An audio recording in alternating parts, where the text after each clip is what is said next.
First circles ಏನು ಒಕ್ಕಲಿಗ ಏನು ಸಮಾವೇಶ ನಡೀತಿದೆ, ಉದ್ಯಮಿ ಒಕ್ಕಲಿಗ ಅನ್ನೋ ಒಂದು ಸಮಾವೇಶ. ಅದರಲ್ಲೂ ಒಂದು ಭಾಳಷ್ಟು ಒಕ್ಕಲಿಗರೆಲ್ಲ ಸೇರಿ ಅವರ ಉದ್ಯಮದ ಬಗ್ಗೆ ಇಲ್ಲೊಂದು ಹೊಸ ಕಾನ್ಸೆಪ್ಟನ್ನು ಮಾಡ್ಕೊಂಡಿದ್ದಾರೆ. ಪ್ರತಿ ವರ್ಷ ನಡೆಯುವಂಥ ಇದು ಹಾಗಾಗಿ ಇವತ್ತು 3ನೇ ದಿನಕ್ಕೆ ಕಾಲಿಟ್ಟಿದೆ ಈ ಒಂದು ಉತ್ಸವ. ಸೊ ಈ ಉದ್ಯಮ ಒಕ್ಕಲಿಗರು ಎಲ್ಲ ಸೇರಿಬಿಟ್ಟು ತಮ್ಮ ಸಮುದಾಯದಲ್ಲಿ ಯಾವೆಲ್ಲ ಬಿಸ್ನೆಸ್ ಮಾಡ್ತಾರೆ, ಏನೆಲ್ಲ ಮಾಡ್ಬೋದು ಅನ್ನೋ ರೀತಿಯಾದಂಥ ಕಾರ್ಯಕ್ರಮನ ಹಮ್ಮಿಕೊಂಡಿದ್ದಾರೆ. ಕಳೆದ 2 ದಿನಗಳಿಂದ ಕೂಡ ತುಂಬ ಯಶಸ್ವಿಯಾಗಿ ನಡೆದಂಥ ಈ ಒಂದು ಸಮಾವೇಶ ಈಗ 3ನೇ ದಿನಕ್ಕೆ ಕಾಲಿಟ್ಟಿದೆ. ಇವತ್ತು ನಮ್ಮೊಂದಿಗೆ ನವೀನ್ ಅವರಿದ್ದಾರೆ. ನವೀನ್ ಅಂತಂದರೆ ನಿಮಗೆ ಗೊತ್ತಿರ್ಬೋದು, ಬಹುಶಃ ಹಳ್ಳಿ ಜನಗಳಿಗೆ ಈಗಲೂ ಗೊತ್ತು ಗಾಣದ ಎಣ್ಣೆ ಅದು ಎಷ್ಟು ಶ್ರೇಷ್ಠ ಅಂತ. ಮದ್ಯ ಮಾತ್ರ ಅದು ಯಾಕೋ ಬರಲಿಲ್ಲ, ಅಂದರೆ ಎಲ್ಲರೂ ಕೂಡ ಬೇರೆ ಲೆವೆಲಿಗೆ ಲೈಫ್ ಸ್ಟೈಲನ್ನು ಬಳಸ್ಕೊಂಡ್ರು. ಆದರೆ ಈ ಲೈಫ್ ಸ್ಟೈಲ್ ಮತ್ತು ಹಳೆ ದಿನಗಳಿಗೆ ಮರಳು ಕಳಿಸ್ತಾ ಇದೆ. ಸೊ ಅಂಥ ನಿಟ್ಟಿನಲ್ಲಿ ಗಾಣದ ಎಣ್ಣೆ ಬಳಸೋದು ಹೇಗೆ, ಗಾಣದ ಎಣ್ಣೆ ಮೂಲಕ ಉದ್ಯಮನೂ ಕೂಡ ಹೇಗೆ ಬಲಿಷ್ಠವಾಗಿ ಮಾಡ್ಬೋದು ಅನ್ನೋದು ಕೂಡ ನೀವು ನೋಡ್ತಾ ಇದ್ದೀರಿ. ಸೊ ದೇಸಿ ಎತ್ತನ್ನು ಬಳಸ್ಕೊಂಡು ಶೇಂಗಾ ಮತ್ತು ಕೊಬ್ಬರಿನ ಹಾಕಿ ಕೊಬ್ಬರಿ ಎಣ್ಣೆ ತೆಗೆಯುವಂಥದ್ದು ಮತ್ತು ಶೇಂಗಾ ಎಣ್ಣೆ ತೆಗೆಯುವಂಥದ್ದು ಇದು ಆರೋಗ್ಯಕ್ಕೆ ತುಂಬ ಒಳ್ಳೆಯ ಆಹ್ಲಾದಕರವಾಗಿರುವಂತಹ ಪೌಷ್ಟಿಕ ಅಂಶ ಕೊಡುವಂತಹ ಲಾಭದಾಯಕವಾದಂಥ ಉದ್ಯಮ ಕೂಡ ಇದು ಹೌದು.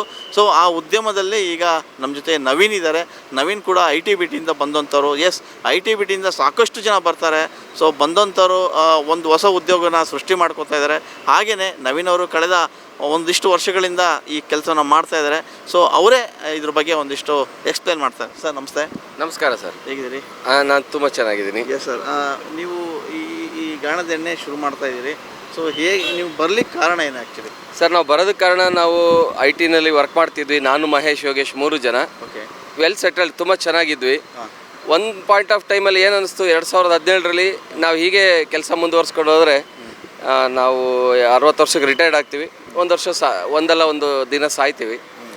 ಸೊ ಬದುಕಿನ ಅರ್ಥನೇ ನಮ್ಗೆ ಗೊತ್ತಾಗಲಿಲ್ಲ. ಕತೆ ಥರ ದುಡಿತಾ ಇದ್ವಿ ಅಂತೀವಲ್ಲ, ಹಂಗೆ ಒಂದು ನಾರ್ಮಲ್ ಲೈಫ್ ಲೀಡ್ ಮಾಡ್ತಾಯಿದ್ವಿ.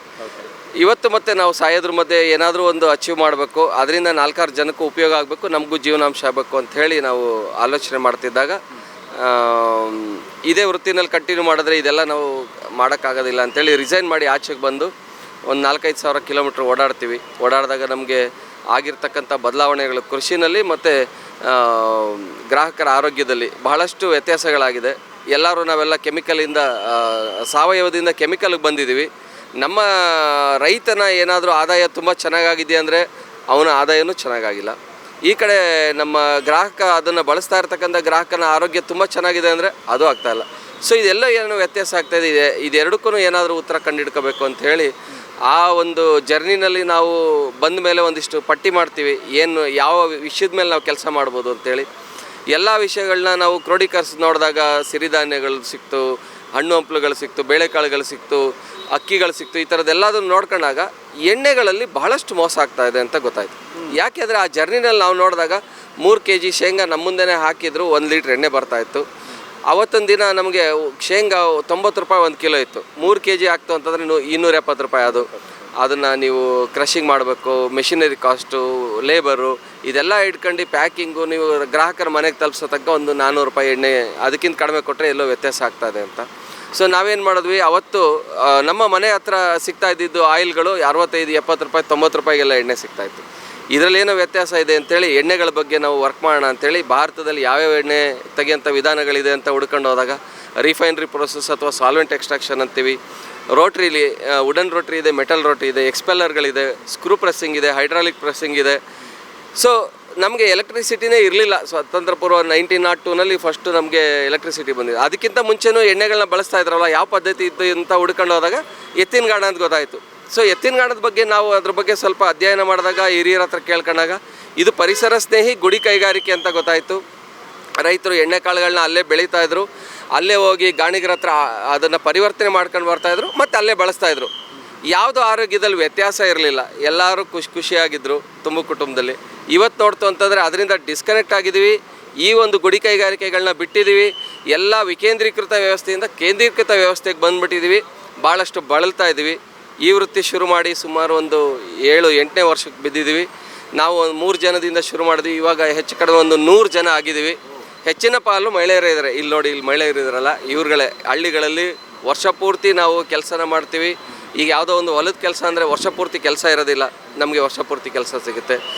ಈ ಎಣ್ಣೆನ ಏನು ತೆಗಿತೀವಿ ಅದನ್ನು ಸಾಂಪ್ರದಾಯಿಕವಾಗಿ ತೆಗಿತಾ ಇದ್ದೀವಿ. ಇದನ್ನು ನಾವು ಯಾವುದೇ ಒಂದು ಮಧ್ಯವರ್ತಿಗಳಿಗೆ ಕೊಟ್ಟರೆ ಅವ್ರು ಇನ್ನೇನು ಅಡಲ್ಟ್ರೇಷನ್ ಮಾಡಿ ನಮಗೆ ಈ ಪದ್ಧತಿಗೆ ಕೆಟ್ಟ ಹೆಸರು ಬರುತ್ತೆ ಅಂತೇಳಿ ನಾವೇ ನಮ್ಮದೇ ಸಪ್ಲೈ ಚೈನ್ ಅನುಭವ ಇದ್ದಿದ್ದರಿಂದ ನಾವೇ ನೇರವಾಗಿ ಗ್ರಾಹಕರುಗಳು ಕೊಡೋಣ ಅಂತ D2C ಡೈರೆಕ್ಟ್ ಟು ಕಸ್ಟಮರ್ ಅಂತ ಒಂದು ಕಾನ್ಸೆಪ್ಟ್ ಹುಟ್ಟಾಕಿ ಗ್ರಾಹಕರುಗಳಿಗೆ ಕೊಡ್ತಾ ಬಂದ್ವಿ. ಅವರ ಆರೋಗ್ಯದಲ್ಲಿ ತುಂಬ ಪಾಸಿಟಿವ್ ಚೇಂಜಸ್ಗಳನ್ನ ನೋಡಿ ಅವರೇ 4-6 ಜನಕ್ಕೆ ಹೇಳ್ತಾ ನಾವೊಂದು 10 ಜನ ಗ್ರಾಹಕರಿಂದ ಇವತ್ತು ಒಂದು 12,000 ನೇರವಾಗಿ ಗ್ರಾಹಕರುಗಳು ಎಣ್ಣೆಗಳನ್ನ ಬಳಸ್ತಾ ಇದ್ದಾರೆ. ಸರ್, ಇದು ಈ ಪದ್ಧತಿ ನಿಜವಾಗ್ಲೂ ಹಿಂದೆಲ್ಲ ಇತ್ತು. ಸೊ ಈಗ ಮತ್ತೆ ಅದು ಬರ್ತಾ ಇದೆ. ಅಂದರೆ ಈಗ ಎಲ್ಲರೂ ಕೂಡ ಲೈಫ್ ಸ್ಟೈಲನ್ನು ಬದಲಾಯಿಸ್ಕೊಳ್ತಾ ಇದ್ದಾರೆ. ಸೊ ನೀವು ಹೇಳಿದ್ದು ಅಕ್ಷರಶಃ ನಿಜ. ಯಾಕಂದರೆ ಇವತ್ತು ಆಹಾರ ಪದ್ಧತಿಯ ಇದೇ ಬದಲಾಗಿ ಹೋಗಿದೆ. ಅಂದರೆ ಮತ್ತೆ ಮರಳಿ ಹಿಂದಕ್ಕೆ ಹೋಗ್ತಾ ಇದ್ದಾರೆ ಎಲ್ಲರೂ ಕೂಡ. ಸೊ ಏನು ಈ ಗಾಣದ ಎಣ್ಣೆಯ ಈ ಪದ್ಧತಿಯನ್ನು ಹಿಂದೆ ಬಳಸ್ತಾ ಇದ್ರು, ಈಗ ಮತ್ತೆ ರೊಟೀನ್ ಆಯಿತು. ಸೊ ಈಗ ನೀವು ಇಲ್ಲಿ ಲಾಭದಾಯಕ ಉದ್ಯಮಿ ಅಂತ ಅನ್ಸ್ಕೊಳುತ್ತಾ ಅಥವಾ ಬರೀ ಆರೋಗ್ಯದಾಯಕವಾಗಿ ಇರಬೇಕು ಅಂತ ಅನ್ಸುತ್ತಾ? ಲಾಭದಾಯಕ ಮತ್ತು ಆರೋಗ್ಯದಾಯಕ ಎರಡೂ ಕೂಡ ಬಂತು. ಇದರಲ್ಲಿ ನಾನು ಗೆಲ್ತೀನಿ, ಬೆಳೆಯೋನು ಗೆಲ್ತಾನೆ, ರೈತರಿಂದ ನೇರವಾಗಿ ತೊಗೊಂಡು ಬರ್ತೀವಿ, ಪರಿವರ್ತನೆ ಮಾಡೋರು ನಾವು ಗೆಲ್ತೀವಿ, ಬಳಸ್ತಾ ಇರ್ತಕ್ಕಂಥ ಗ್ರಾಹಕ ಕೂಡ ಗೆಲ್ತಾನೆ. 3 ಜನ ಗೆದ್ರೇ ಉದ್ದಿಮೆ ಮುಂದಕ್ಕೆ ಹೋಗುತ್ತೆ. ಭಾಳ ಜನ ಅದು ರಿಪೀಟಿವ್ ಆಗಿ ಭಾಳ ವರ್ಷ ಸಸ್ಟೈನಬಲ್ ಆಗಿ ನಿಲ್ಲುತ್ತೆ. ಸೊ ಆ ರೀತಿಗೆ ಮಾಡ್ತಾಯಿದ್ವಿ. ಮತ್ತು ನೋಡಿ, ದೇಸಿ ಎತ್ತುಗಳು ಇವತ್ತು ಆ ಎತ್ತುಗಳಿಗೆ ಕೆಲಸ ಇಲ್ಲ, ಎಲ್ಲ ಟ್ರ್ಯಾಕ್ಟರ್ಗಳು ಬಂದು ಮೆಕ್ಯಾನೈಸೇಷನ್ಗಳಾಗಿ ಅವುಗಳಿಗೆ ಕೆಲಸ ಇಲ್ಲ. ಏನು ಮಾಡ್ತಾಯಿದ್ವಿ? ಎಲ್ಲದನ್ನು ನಾವು ಕಟಕರಿಗೆ ಮನೆಗೆ ಕಳ್ಸೋಂಥದ್ದು ಅಥವಾ ಗೋಶಾಲೆಗಳಲ್ಲಿ ಬಿಟ್ಟು ಬರೋಂಥದ್ದು ನೋಡ್ತಾ ಇದ್ವಿ ಜನಗಳು. ಸೊ ಇಲ್ಲಿ ಬಂದು ಅದನ್ನು ಕೆಲಸದಲ್ಲಿ ಎಂಗೇಜ್ ಮಾಡ್ಬೋದಲ್ವಾ? ಅವಕ್ಕೂ ಬದುಕಾಗುತ್ತೆ, ನಮಗೂ ಬದುಕಾಗುತ್ತೆ, ಪರಿಸರನೂ ಉಳ್ಕೊಳ್ಳುತ್ತೆ. ಮತ್ತು ಇದರಲ್ಲಿ ಬರ್ತಕ್ಕಂಥ ಸಗಣಿ ಗಂಜಲದಿಂದ ನಿಮ್ಮ ಭೂಮಿ ಕೂಡ ಸಾವಯವವಾಗಿ ಪರಿವರ್ತನೆ ಮಾಡ್ಬೋದಾ? ನೋಡಿ ಎಷ್ಟು ಚೆನ್ನಾಗಿದೆ. ಎಲ್ಲರೂ ಬದುಕಂಥದ್ದು, ಎಲ್ಲರೂ ಸಸ್ಟೈನ್ ಆಗಂಥದ್ದೇ ನಮ್ಮ ಹಿರಿಯರುಗಳು ಹುಟ್ಟಾಕಿರ್ತಕ್ಕಂಥ ಉದ್ದಿಮೆಗಳು. ಎಸ್ ಸರ್, ಹೊರಗಡೆ ನಾವು ಆಯಿಲ್ ತೊಗೊಂಡ್ರೆ ಈಗ ₹100, ₹120, ₹90 ರೂಪೀಸ್ಗೆಲ್ಲ ಆಯಿಲ್ ಸಿಗುತ್ತೆ. ಸೊ ಈ ಎಣ್ಣೆ ಈಗ ಎಕ್ಸಾಂಪಲ್ ಶೇಂಗಾ ಎಣ್ಣೆ ₹300, ₹350 ಎಲ್ಲ ಇರುತ್ತೆ. ಸೊ ಎಲ್ಲ ಒಂದು ಕಡೆಗೆ ಅದು ಹೊರೆ ಆಗುತ್ತೆ ಅಂತ ಅನ್ಸ್ಕೊಳ್ಳೋದಿಲ್ವಾ ಅಂತ ಬೇರೆಯವರಿಗೆ? ಖಂಡಿತ ಹೊರೆ ಅನಿಸುತ್ತೆ. ನೀವು ಹೊರೆ ಅನ್ಕೊಂಡ್ರೆ ಹೊರೆ ಅನಿಸುತ್ತೆ. ನೀವು ಅದನ್ನೇ ಸಬ್ಜೆಕ್ಟನ್ನು ಈ ಎಣ್ಣೆ ನೀವು ರಿಫೈನ್ಡ್ ಆಯಿಲ್ ಅಥವಾ ಬೇರೆ ಎಣ್ಣೆ ಮಾರ್ಕೆಟಲ್ಲಿ ಸಿಗೋಂಥ ಎಣ್ಣೆಗಳಿಗಿಂತ ನಿಮಗೆ ಒದಗುತ್ತಿದೆ ಎಣ್ಣೆ. ಯಾಕೆ ಅಂದರೆ ಒಂದೇ ನಿಮಿಷಕ್ಕೆ ನಿಮಗೆ 2 ಸುತ್ತು ಅಷ್ಟೇ ಬರುತ್ತೆ.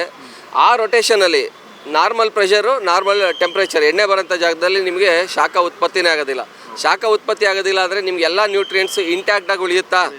ಸೊ ಅದ್ರ ವಿಸ್ಕಾಸಿಟಿ ಅಂತ ಹೇಳ್ತೀವಿ, ಅದರ ಅಂಟಿನ ಅಂಶ ಹಾಗೇ ಉಳಿದಿರುತ್ತೆ. ಅದು ನಿಮಗೆ ಒದಗುತ್ತೆ ಎಣ್ಣೆ. ನೀವು 2-3 ಚಮಚ ಬೇರೆ ಎಣ್ಣೆಗಳನ್ನ ಬಳಸೋದು, ಇದು ಒಂದೇ ಚಮಚ ಎಣ್ಣೆ ಸಾಕಾಗುತ್ತೆ.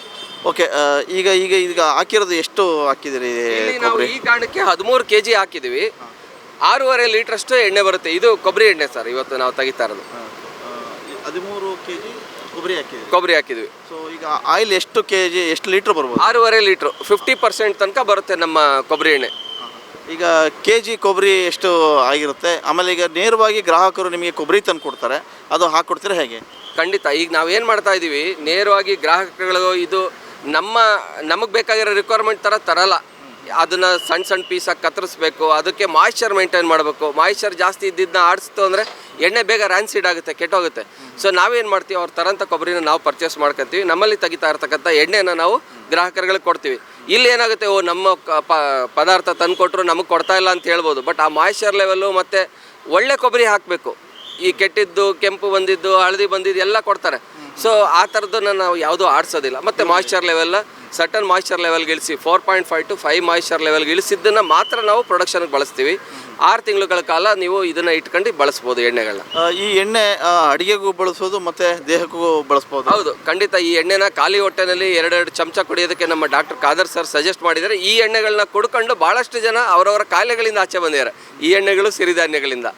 ಸೊ ಯಾವುದೇ ನೀವು ಔಷಧಿ ಇಲ್ಲದೇ ನಿಮ್ಮ ಆರೋಗ್ಯನೂ ಆಹಾರದಲ್ಲೇ ಆರೋಗ್ಯನೇ ತಗೊಂಡಂಗಾಯ್ತಲ್ವಾ ಸರ್? ಒಟ್ಟು ಟೋಟಲ್ ನಿಮ್ಮ ಈ ರೀತಿಯ ಇದು ಎಷ್ಟು ಮಳಿಗೆಗಳು ಮಾಡ್ಕೊಂಡಿದ್ದೀರಾ ಏನು? ಈ ರೀತಿ ನಮ್ಮ ಹತ್ರ 2 ಘಟಕ ಇದೆ, ಮ್ಯಾನುಫ್ಯಾಕ್ಚರಿಂಗ್ ಯೂನಿಟ್ಟು. ಒಂದು KR ನಗರ ಅಡಗನಹಳ್ಳಿಯಲ್ಲಿದೆ, ಎರಡನೇದು ಮಾಗಡಿ ಹತ್ರ ರಾಜನಪಾಳ್ಯದಲ್ಲಿದೆ. 2 ಕಡೆಯಿಂದ ಸೇರಿ ಸುಮಾರು ನಮ್ಮ ಹತ್ರ ಒಂದು 15 ಗಾಣಗಳಿದೆ. ಸುಮಾರು ಒಂದು 100 ಜನ ಕೆಲಸ ಮಾಡ್ತೀವಿ. ಬೆಂಗಳೂರು, ಮೈಸೂರಿನಲ್ಲಿ ಮನೆಗೆ ಎಣ್ಣೆಗಳನ್ನ ತಲುಪಿಸ್ತೀವಿ ನೇರವಾಗಿ. ನಮ್ಮದೇ ಆ್ಯಪ್ ಇದೆ, ಆ್ಯಪಲ್ಲಿ ಆರ್ಡ್ರ್ ಬುಕ್ ಮಾಡ್ತಾರೆ ಕಸ್ಟಮರ್ಗಳು. ಮಂತ್ಲಿ ಅವ್ರಿಗೆ ವರ್ತನೆ ಥರ ಅವ್ರ ಮನೆಗೆ ತಲುಪಿಸ್ಬಿಡ್ತೀವಿ.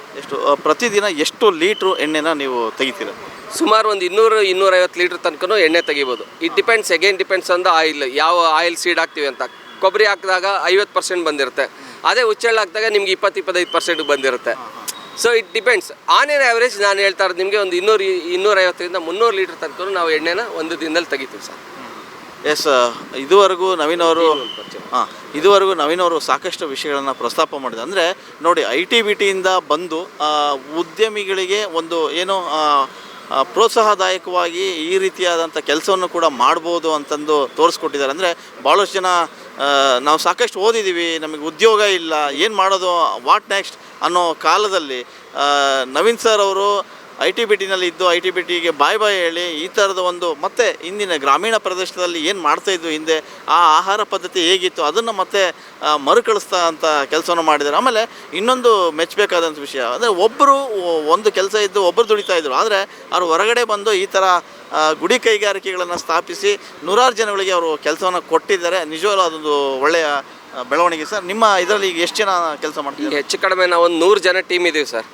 ಒಂದು ಮ್ಯಾನುಫ್ಯಾಕ್ಚರಿಂಗ್ ಯೂನಿಟಲ್ಲಿ ಒಂದು 70 ಜನ ಇದ್ದೀವಿ. ಮತ್ತು ನಮ್ಮ ಡಿಸ್ಟ್ರಿಬ್ಯೂಷನ್ ಟೀಮು ಅನಿಲ್ ಅದನ್ನು ಹೆಡ್ ಮಾಡ್ತಾರೆ ಬೆಂಗಳೂರಿನಲ್ಲಿ. ಸೊ ಇಲ್ಲೊಂದು 25ರಿಂದ 30 ಜನ ಇದ್ದೀವಿ. ಓವರ್ ಆಲ್ ಎಂಟೈರ್ ನಮ್ಮದು ಆಪ್ರೇಷನ್ ಟೀಮು, ಡಿಸ್ಟ್ರಿಬ್ಯೂಷನ್ ಟೀಮು ಎಲ್ಲ ಸೇರ್ಕೊಂಡು ನಾವು ಒಂದು 100 ಜನ ಇದ್ದೀವಿ ಸರ್. ಓಕೆ, ಅನಿಲ್ ಅವರೇ, ನೀವು ಈ ಉದ್ಯಮದಲ್ಲಿ ಇದ್ದೀರಿ, ಏನು ನಿಮಗೆ ಜಾಸ್ತಿ ಗ್ರಾಹಕರು ಪ್ರಾಡಕ್ಟ್ ಕೇಳ್ಕೊಂಬರೋದೇನು, ಈಗ ಶೇಂಗಾ ಎಣ್ಣೆನ ಅಥವಾ ಕೊಬ್ಬರಿ ಎಣ್ಣೆನ ಹೇಗೆ? ಯೂಶ್ವಲಿ ನಮ್ಮಲ್ಲಿ ಬೇಸಿಕಲಿ ಈ ಭಾಗದಲ್ಲಿ ಏನು ಬೆಳೀತಾರೆ, ಕರ್ನಾಟಕದಲ್ಲಿ ಹೆಚ್ಚಾಗಿ ಬೆಳೆಯೋದು ಶೇಂಗಾ ಬೆಳೆಯೋದು. ಶೇಂಗಾ ಎಣ್ಣೆ ಜಾಸ್ತಿ ಬೇಡಿಕೆ ಇದೆ. ಅದ್ರ ಜೊತೆ ಕೊಬ್ಬರಿ, ಎಳ್ಳು ಈ ಥರದ ಎಣ್ಣೆಗಳು ಬೇಡಿಕೆ ಇದೆ, ಸಿರಿಧಾನ್ಯಗಳು ಬೇಡಿಕೆ ಇದೆ. Distribution point of customer point of view ಅಲ್ಲಿ ನೋಡಿದಾಗ ಅವರಿಗೆ ಮೇಯ್ನು ಪ್ರಾಡಕ್ಟಲ್ಲಿ ಕ್ವಾಲಿಟಿ ಬೇಕು. ಕ್ವಾಲಿಟಿ ವೈಸ್ ರೇಟ್ ಮುಖ್ಯ ಅಲ್ಲ. ನನ್ನ ಅನುಭವ, ಯಾಕೆ ನಾನು ಒಂದು ಬೇರೆ ಸೆಕ್ಟ್ರಲ್ಲಿದ್ದೆ, ಇವಾಗ ಅಲ್ಲಿಂದ ಇಲ್ಲಿಗೆ ಬಂದು ಇಲ್ಲಿಗೆ ಜಾಯ್ನ್ ಆಗಿರೋವಂಥದ್ದು. ಸೊ ಹಂಗಾಗಿ ನನ್ನ ಅನುಭವ ಏನಂದರೆ ಕ್ವಾಲಿಟಿ ಮುಖ್ಯ ಇಷ್ಟಪಡ್ತಾರೆ ಕಸ್ಟಮರ್ಗಳು. ಓಕೆ, ಅಂದರೆ ನಿಮಗೆ ಇಲ್ಲಿ ಅರ್ಧ ಲೀಟ್ರಿಂದ 1 ಲೀಟ್ರು ಎಷ್ಟು ಲೀಟ್ರ್ವರೆಗೂ ಮ್ಯಾಕ್ಸಿಮಮ್ ನೀವು ಮಾಡ್ಬೋದು ಸರ್? ಮಿನಿಮಮ್ಮು ಅರ್ಧ ಲೀಟ್ರಿಂದ ಸ್ಟಾರ್ಟ್ ಆಗುತ್ತೆ. ಮ್ಯಾಕ್ಸಿಮಮ್ ಎಷ್ಟು ಬೇಕಾದರೂ ಕೇಳಿದ್ರು ಕೊಡ್ತೀವಿ. ಸೊ ಒಂದೇನಂದರೆ 2 ಥರ ವೆರೈಟೀಸ್ ಇದೆ. ಒಂದು ಗ್ಲಾಸ್ ಬಾಟ್ಲ್ ಸಪ್ಲೈ, ಒಂದು ಸ್ಟೀಲ್ ಕ್ಯಾನ್ ಸಪ್ಲೈ. ಗ್ಲಾಸ್ ಬಾಟ್ಲಲ್ಲಿ ಅರ್ಧ ಲೀಟ್ರ್ಗಳಿಂದ ಸಿಗುತ್ತೆ. ಸ್ಟೀಲ್ ಕ್ಯಾನ್ಗಳಲ್ಲಿ ಮಿನಿಮಮ್ 2 ಲೀಟ್ರು, 3 ಲೀಟ್ರು, 5 ಲೀಟ್ರು. ಎಲ್ಲೂ ಕೂಡ ಪ್ಲಾಸ್ಟಿಕ್ ಬಳಸಲ್ಲ ನಾವು. ಎಲ್ಲೂ ಕೂಡ ಪ್ಲಾಸ್ಟಿಕ್ ಬಳಸಲ್ಲ. ಮ್ಯಾನುಫ್ಯಾಕ್ಚರಿಂಗ್ ಸ್ಟಾರ್ಟ್ ಆಗೋದ್ರಿಂದ ಹಿಡಿದು ಅಪ್ ಟು ಗ್ರಾಹಕರ ಮನೆಗೆ ತಲುಪೋವರೆಗೂ ಎಲ್ಲೂ ಪ್ಲಾಸ್ಟಿಕ್ ಬಳಸಲ್ಲ. ಆರ್ಗ್ಯಾನಿಕ್ ಮೆಥಡಲ್ಲೇ ಬೆಳೆಸೋದು, ಪ್ಲಾಸ್ಟಿಕ್ ಬಳಸಲ್ಲ. ಆಮೇಲೆ ಕಸ್ಟಮರ್ಗೂ ಕೂಡ ನಾವು ಪ್ಲಾಸ್ಟಿಕಲ್ಲಿ ಎಣ್ಣೆ ಹಾಕಲ್ಲ. ಅವರು ಕೂಡ ಸ್ಟೀಲ್ ಕ್ಯಾನಲ್ಲಿ ಹಾಕಿಸ್ಕೋಬೇಕು. ಎಷ್ಟೋ ಕಸ್ಟಮರ್ಗಳನ್ನ ನಾವು ಹಾಕಿಸ್ಕೊಳ್ದಿರೋ ವಾಪಸ್ ಕಳಿಸಿದ್ದೀವಿ. ಆಮೇಲೆ ಕೆಲವರು ಕಸ್ಟಮರ್ ಜಗಳ ಆಡಿ ಹೋದವರು ಕೂಡ ಮತ್ತೆ 2 ತಿಂಗಳು 3 ತಿಂಗಳು ಬಿಟ್ಟು ತಗೊಂಡಿರೋದು ಉಂಟು. ಇವತ್ತಿಗೆ ಒಂದ್ಸಲಿ ಕಸ್ಟಮರ್ ಆದರೆ ನಮ್ಮ ಹತ್ರ 95 ಭಾಗ ವಾಪಸ್ ಹೋಗಲ್ಲ ನಮ್ಮಲ್ಲಿ. ಅದು ಇಂಪಾರ್ಟೆಂಟ್. 95% ಜನ ಯಾರು ವಾಪಸ್ ಹೋಗಲ್ಲ. ರೇಟ್ ಜಾಸ್ತಿ ಆಯ್ತು ಅಥವಾ ಸರ್ವಿಸ್ ಒಂದು ಸ್ವಲ್ಪ ನಮ್ಮದು ಅವಾಗ ಸ್ವಲ್ಪ ಹಿಂದೆ ಮುಂದೆ ಇತ್ತು. ನಾವು ಆರ್ ಪಿಕಪ್ಡು ಬೆಂಗಳೂರು ಚಂದಾಪುರದಿಂದ ಹಿಡಿದು ಅಪ್ ಟು ನೆಲಮಂಗಲವರೆಗೂ ಯಾವ ಏರಿಯಾ ಕೇಳಿದ್ರು, ಬೆಂಗಳೂರು ಎಲ್ಲಿ ಕೇಳಿದ್ರು ಕೊಡ್ತೀವಿ. ಮೈಸೂರಲ್ಲಿ ಎಂಟೈರ್ ಮೈಸೂರು ಸಪ್ಲೈ ಇದೆ. ಹಾಸನ್ನು ಮತ್ತು ತುಮಕೂರು ಮಂತ್ಲಿ ಒಂದು ಸಪ್ಲೈ ಇದೆ. ಜೊತೆಗೆ ತಿಪ್ಟೂರು ಸಪ್ಲೈ ಮಾಡ್ತಾಯಿದ್ದೀವಿ. ಕುಶಾಲನಗರ, ಹೊಳೆನರಸೀಪುರ ಎಲ್ಲ ಆಲ್ಮೋಸ್ಟ್ ಅಲ್ಲಿ ಕವರ್ ಮಾಡಿದ್ದೀವಿ. ಜೊತೆಗೆ 24 ಸ್ಟೇಟ್ಗಳ ಥ್ರೂ ಕೊರಿಯರ್ ನಾವು ತಲುಪಿಸ್ತಾ ಇದ್ದೀವಿ ನಮ್ಮ ಎಣ್ಣೆಗಳನ್ನ ಬಿಟ್ಟು. ಈ ಏರಿಯಾಗಳು ಹೋಮ್ ಡೆಲಿವರೀಸ್ ಬಿಟ್ಟು ಅದರ್ ಎಲ್ಲನೂ 24 ಸ್ಟೇಟ್ಗಳಿಗೆ ನಮ್ಮ ಇಂಡಿಯಾದಲ್ಲಿ ತಲುಪಿಸ್ತಾ ಇದ್ದೀವಿ. US, UK, Canada, then Dubai, Abu Dhabi ಇಲ್ಲಿಗೆಲ್ಲನೂ ನಮ್ಮದು ಥ್ರೂ ಕೊರಿಯರ್ ಮೂಲಕ ಸಪ್ಲೈ ಆಗ್ತಾ ಇದೆ. ಡೈರೆಕ್ಟ್ ಕಸ್ಟಮರ್ಗೆ ಹೋಗುತ್ತೆ ನಮ್ಮದು. ಅಲ್ಲೂ ಕೂಡ ನಮ್ಮ ಗ್ರಾಹಕರಿದ್ದಾರೆ. ಸುಮಾರು 1,500 ಜನ ಕಸ್ಟಮರು ಹೊರಗಡೆ ದೇಶದಲ್ಲಿದ್ದಾರೆ. ನಮ್ಮ ಕಸ್ಟಮರ್ಗಳು 1,500 ಜನ ಕಸ್ಟಮರ್ ಇದ್ದಾರೆ ಹೊರಗಡೆ ದೇಶದಲ್ಲಿ. ಪ್ರತಿನಿತ್ಯ ಮಾಡ್ತೀರಿ ಅಂದರೆ ಈಗ ಅವರೇಜ್ ಒಂದು ತಿಂಗಳಿಗೆ ನಿಮ್ಮ ಈ ಉದ್ಯಮದಲ್ಲಿ ಎಷ್ಟು ಟ್ರಾನ್ಸಾಕ್ಷನ್ ಆಗ್ಬೋದು ಸರ್? ಒಂದು ತಿಂಗಳಿಗೆ ನಮ್ಮದು ಸದ್ಯಕ್ಕೆ ಇವಾಗ ನಾವೊಂದು 100 ಜನ ಎಲ್ಲ ಸೇರಿ ಡಿಸ್ಟ್ರಿಬ್ಯೂಷನ್, ಪ್ರೊಡಕ್ಷನ್ ಟೀಮ್ ಎಲ್ಲ ಸೇರಿ ಒಂದು 40ರಿಂದ 50 ಲಕ್ಷ ಸದ್ಯಕ್ಕೆ ಬಿಸ್ನೆಸ್ ಮಾಡ್ತಾ ಇದ್ದೀವಿ. ಪರ್ ಮಂತ್ ಮಾಡ್ತಾ ಇದ್ದೀವಿ. ಈ ಮಂತ್ಲಿ ಹೈ ಆಗ್ತಾ ಇದೆ. ಅದು ಏನು ಇದಾಗ್ತಾ ಇಲ್ಲ, ಮಂತ್ಲಿ ಕಂಟಿನ್ಯೂ ಆಗ್ತಾ ಇದೆ. ಒಟ್ಟು ಈ ರೀತಿಯ ಏನು ಉದ್ಯಮನ ಸ್ಥಾಪನೆ ಮಾಡಿದರು ನವೀನ್ ಅವರು, ಅವ್ರ ಜೊತೆಗೆ ಒಂದಿಷ್ಟು ಭಾಳಷ್ಟು ಜನ ಇಲ್ಲಿ ಕೆಲಸ ಮಾಡ್ತಾಯಿದ್ದಾರೆ. ಅನಿಲ್ ಕೂಡ ಇದನ್ನು ಮುಖ್ಯ ಇದರಾಗಿ ಹೆಡ್ಡಾಗಿ ಅವರು ಈ ಕೆಲಸನ ನಿರ್ವಹಿಸ್ತಾ ಇದ್ದಾರೆ. ಸೊ ಅವ್ರು ಹೇಳ್ದಂಗೆ ಸಾಕಷ್ಟು ಓದಿರೋರು ಕೂಡ ವಾಟ್ ನೆಕ್ಸ್ಟ್ ಏನು ಮಾಡಬೇಕು ಅಂತ ಅಂಥವ್ರಿಗೆ ಈ ಥರದ ಉದ್ಯಮವನ್ನು ಕೂಡ ಮಾಡ್ಬೋದು ಅಂತ ತೋರಿಸ್ಕೊಟ್ಟವರು. ಅಂದರೆ ಈ ಉದ್ಯಮಿ ಏನು ಒಕ್ಕಲಿಗರಿದ್ದಾರೆ ಆ ರೀತಿಯ ಒಂದು ಕಾನ್ಸೆಪ್ಟನ್ನು ಹಿಡ್ಕೊಂಡು ಪ್ರತಿ ವರ್ಷ ಮಾಡ್ತಾ ಇರ್ತಕ್ಕಂಥ ಒಂದು ಸಮಾವೇಶ ಇದು. ಸೊ ಈ ಸಮಾವೇಶದಲ್ಲಿ ಈ ಥರದ ಒಂದು ಗಾಣದ ಎಣ್ಣೆನೂ ಕೂಡ ಮಾಡ್ಬೋದು ಅಂತ ತೋರಿಸ್ಕೊಟ್ಟಿದ್ದಾರೆ.